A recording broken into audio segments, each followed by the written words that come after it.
But so that's how we sort of got started was with jewelry. We did a lot of vendor events because I didn't know what else to do at the time. We didn't have a website or anything like that, no Etsy shop or anything. So we did vendor events.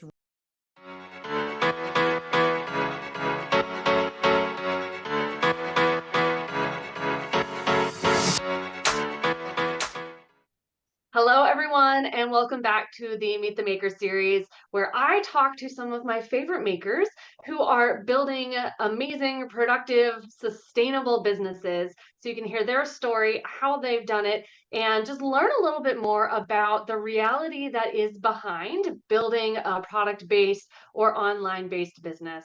So I'm super excited to have with me today Mandy Leggett, the co owner of Chapel Hill Forge, right? Because that is technically also an Correct. owner. Okay.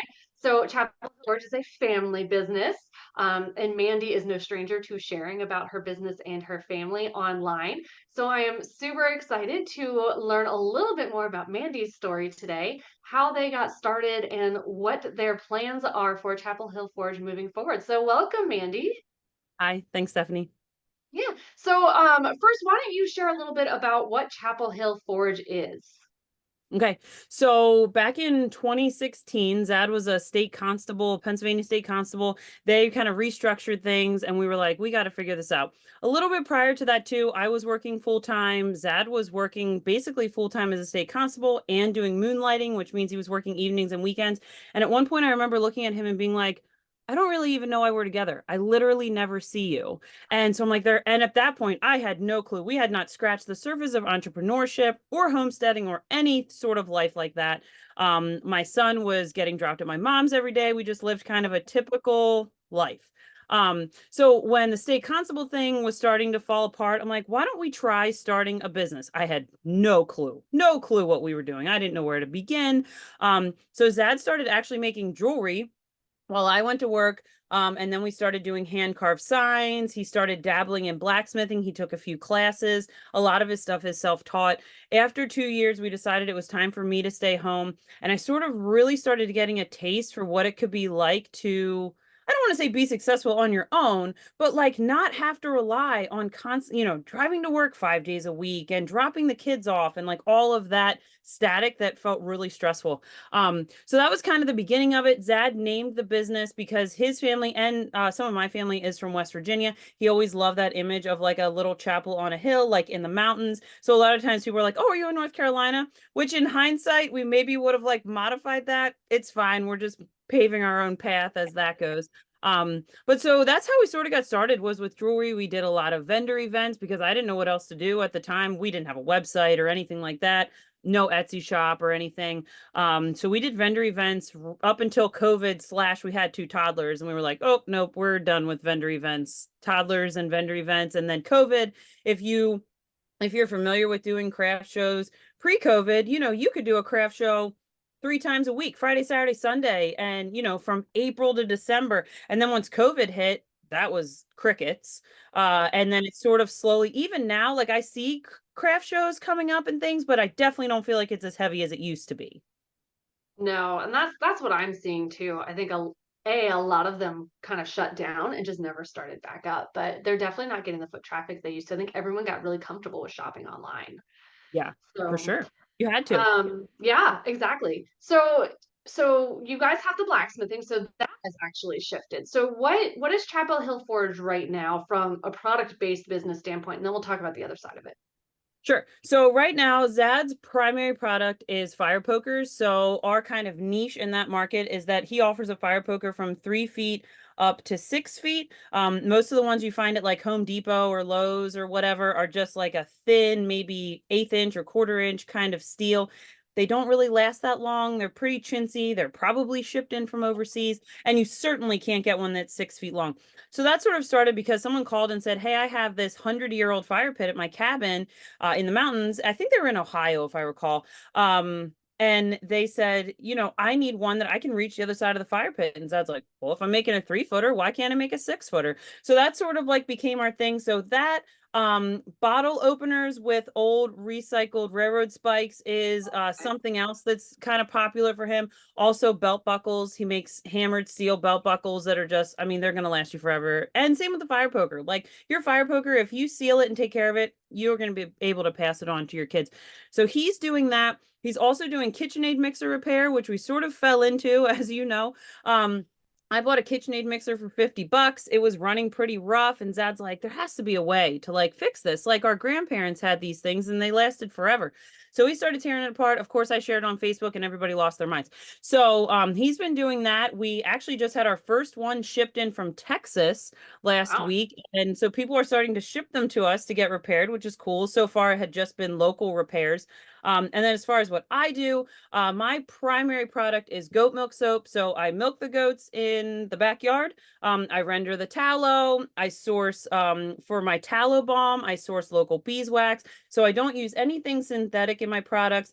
We grow a good bit of the herbs and flowers, or my parents do because they have a good sized garden. So when they're done at the end of the season with some of their herbs or flowers, I'll take those also. We use essential oils, no scenting oils. My main goal behind that was I was in a car accident like 10 years ago. I slammed my head off the car window, and ever since then, anything strongly scented, I have a headache like immediately. And I'm like, there has to be a better way to wash our bodies than with all of this. What's this label that's 50 words I can't read on the back of this bottle? So that was my primary goal there. Those were our main products at that point. And then our now 14-year-old started his business when he was 7. So he has Bud's Outfitters. So when you said family business, we truly are, like, everyone contributes. Bud's doing beeswax wraps currently. He's done fire starters since he was 7. So that's always been his main thing. He's dabbled in like stickers, doing stickers for cars and things, but those are our primary products right now. Okay, awesome. I love the spread of products you have there, like the blacksmithing, how Bud's stuff kind of ties into not just the blacksmithing, but also the soap making, because I'm sure there's a bit of a similarity between your processes when he's going on with the fire starters.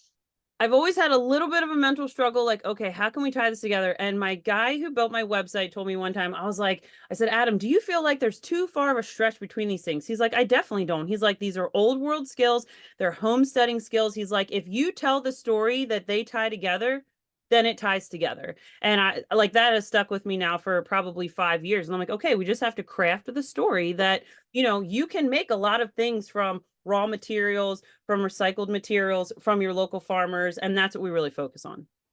Yeah, and that actually goes great into my next part of this because, I initially knew you because of the product aspect of it, the soaps, shampoos, the fire pokers, but as we were working together is when you really started ramping up an online presence.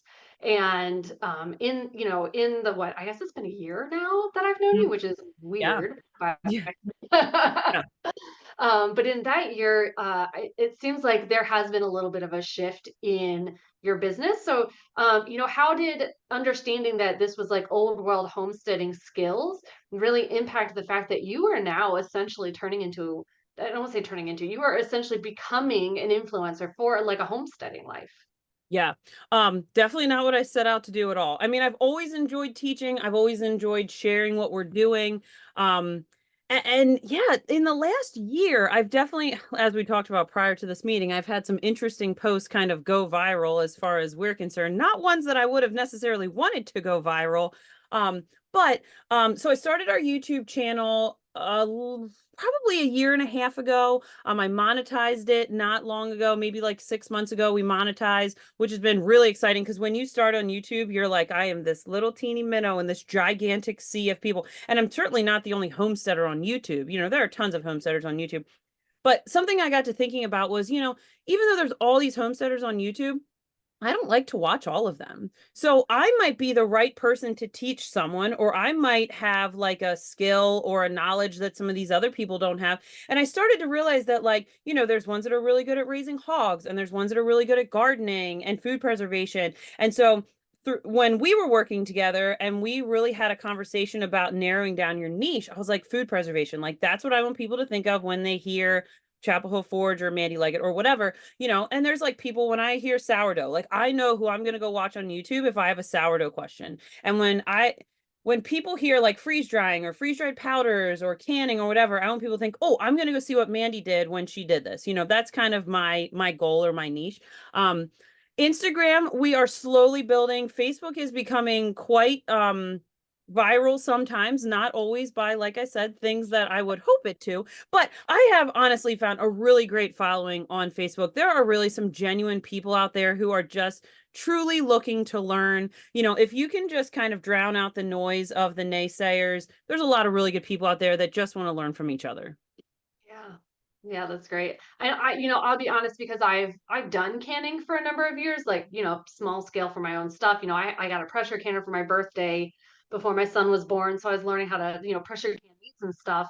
But then in watching your videos and I was learning about like things I would have never even thought about, like dry canning potatoes, which I know is one that went viral for you. And I was like, I don't even know what this is, but now I need to try it. Yeah. Or just all the different things you share about how you preserve your food because I came from a very like suburban background of canning, so canning was jam, right? And Right. occasionally some other stuff, but it was mostly jam. Yeah. And having that expanded just from following you, for me on a personal level was really awesome. So your journey, you've gone from jewelry making and vendor events to online blacksmithing, fire pokers and soaps to basically, influencer for canning preservation and the homesteading life. And looking back 5 years ago, like what would you tell past you, knowing this journey you've gone through now? So, for sure, the first thing that I would have told myself, or I wish I knew right out of the gate, is that your time is not worth $0. We used to go to vendor events and we would have fire pokers. Typically at a vendor event, let's say people bring in general $100. Well, they want to spend that $100 across 100 vendors. So if you have $150 fire poker laying on the table, you're probably not going to sell that at that vendor event. You might sell an $8 bar of soap. Now, I didn't have soap back then. Our like cheaper products was the jewelry or whatever, $5, $10 earrings and things like that. But I just wish I knew how to price things back then because we were so underselling on these fire programs. I mean, when I think about what we sold them for, like we were barely clearing, like we were barely breaking even. And I just wish I would have like, I don't even know if taking a class, maybe that would have given me some foundation, but it's just like anything else. You have to just learn it as you go. Like you have to just throw yourself into the fire and be like, okay, this is where I fit into the market. This is what I'm good at. This is what makes me different from other people. I wish I would have known about pricing right out of the gate, but finances are scary. When you start a business, like you're like, oh, I don't want to talk about cash flow and I don't want to talk about, what's a P&L. I don't want to talk about these things. These are big, scary things. And as you get down the path, you're like, okay, maybe this does really, really matter. And I have a business degree and I still was like scared by these things. But when it's yourself and it's your own money and your own investments, it's a whole different thing than when you're looking at a P&L and an accounting book in college. It's a whole different ball game. Yeah, definitely. Ooh, that just took me flashbacks. I forgot about my accounting classes in college. I blocked those out. Those are because, but again, it was a different beast, right? It was terrible. Oh, it was my least favorite.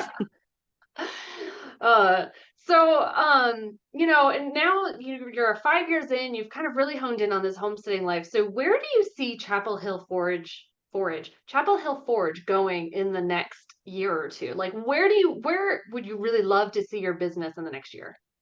So I would love to continue to be consistently creating content, whether that's for Facebook or YouTube or whatever. Our plans are to get a dairy cow here and hogs in the next, we're hoping this year. I mean, that's the goal. I always try to encourage people to be like community sufficient over self-sufficient. And I think there's a balance. I think you can be self-sufficient and community sufficient at the same time. These two things can coexist. But we really want to get a cow. We go through a lot of meat and we go through a lot of milk. We're adding another baby in. So we're going to be consistently feeding 7 people. And those are two things where I could really save a lot of money if I did it myself. So I would love to teach people as I go. This is our first, I wouldn't say it's our first home dairy experience because obviously we've been drinking goat milk and making cheese from that and soap and whatever, but it's going to be our first time potentially bringing in 3 to 6 gallons a day and handling that. And what do we do with all of that? And butchering hogs, we'd love to butcher the hogs in house, and that's going to be a new experience for us. So I definitely see, as far as content goes, teaching people, kind of in my head, like getting a dairy cow is like, that's the top. Like if we get a dairy cow, like we've done it, You're set. because we have the turkeys and the chickens and the ducks and the goats and the bunnies, and like we have all that stuff. We've done all that. I don't want to say it's old hat, but we know the routine, you know? So as content goes, I would love to go that direction. I would love to just continue to teach people about freeze drying. I love freeze drying. I get a million questions about freeze drying, and it's still very much, even though it's getting more popular, it's still very much like this weird, people don't understand it. And what do you mean you can store food for 25 years? Like people don't understand it yet. And so I would love to continue to teach about that. As far as soap and tallow balm and things, I just kind of what I think mastered my whipped tallow balm. That's been a big request. So I think I finally got the recipe down that when I like ship it in the summer, it's not going to be a melted mess when it Nice. arrives. Because that was a huge, I'm like, how am I going to do this in 95-degree weather and it not fall apart? Yeah. Um, so that's a big thing for us. And we would love to continue to get more shipped KitchenAids in. There are people, I have people all the time. Hey, are you coming through Minnesota? Are you coming through Vermont? And I'm like, I said to Zad, I'm like, we could literally have a KitchenAid mixer repair truck and just Yeah. travel the country. Like Oh, there is a big, big need here. So I would love to start to help to figure out how I can get people to feel safe shipping their mixers. It's scary shipping grandma's 50-year-old mixer and praying that maybe it gets back to you in one piece. So I'd mhm. love to continue to work on that. Bud is really doing really well with beeswax wraps. So that is something he wants to continue to work on. That's a huge, they're compostable and like they're just everything that everybody wants in like a wrap. It's not stupid cling wrap. It's not foil. It's none of that like stuff that never biodegrades. So we want to continue to keep telling the story about that and why they're so great. Well, and then we'll be having a baby in September. So I'll be figuring out what life is going to be like with 4 children and 7 people in our house. And, how do we need to amp up our food storage? Obviously it's not going to eat a ton, but it will eventually. So I need to start thinking ahead on how that's going to work. Yeah. Oh, I can't wait to see your journey. And also, my husband is going to blame you when I inevitably end up with a freeze dryer because I'm like, I don't need it. I don't need it. But the more I watch you, I'm like, but that, I like that. I'm like, that's so, yeah, just, wait for that hate mail. There's so much food waste that happens that can be, and I understand a freeze dryer is expensive, but there is a ton of food waste that can be prevented. And if you think about the amount of money you're throwing away that you could save by freeze drying it, that freeze dryer is going to pay for itself in no time. Oh yeah. Yep, exactly. And I know for a fact that one of our mutual friends was influenced by you and bought a freeze dryer, and now I'm seeing her stuff all the time Leah? too. Yes. Yes. Oh, yeah. It's so funny. She's all about it. I love I it. love it. I love Yeah. it. But I mean, I think that speaks to, what you're doing. Like you're putting out this content and it feels like just sharing content, but I'm literally watching people who are expanding their skill set and adding new repertoire and savings because you chose to share how you're doing, how you're running your household or how you're running your business. And it's a So, little vulnerable. I mean, I'm a pretty open share, but it's a little vulnerable. Most of the time, I'd say 95% of the time, people are like, this is so great. Thank you for sharing. We love learning from you.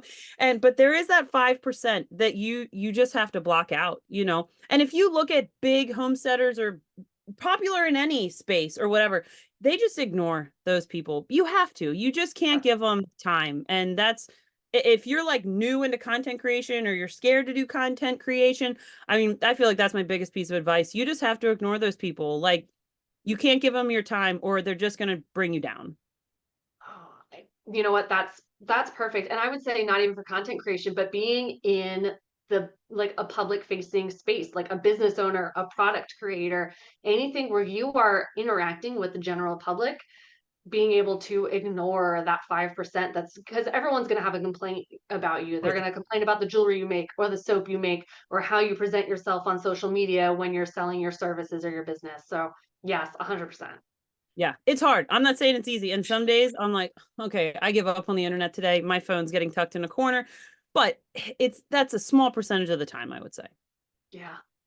Awesome. Well, thank you so much, Mandy. So before we go, please let us know where my audience can find you to learn more about the products you make or your homesteading lifestyle.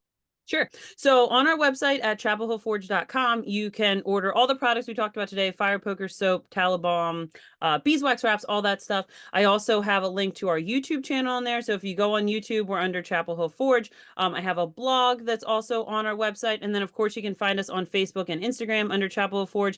And for the most part, when I'm not having morning sickness, I am posting multiple times a day. So you'll never have any question about what we're working on. Awesome. Well, thanks so much, Mandy. I really appreciate this. Thanks so much for having me.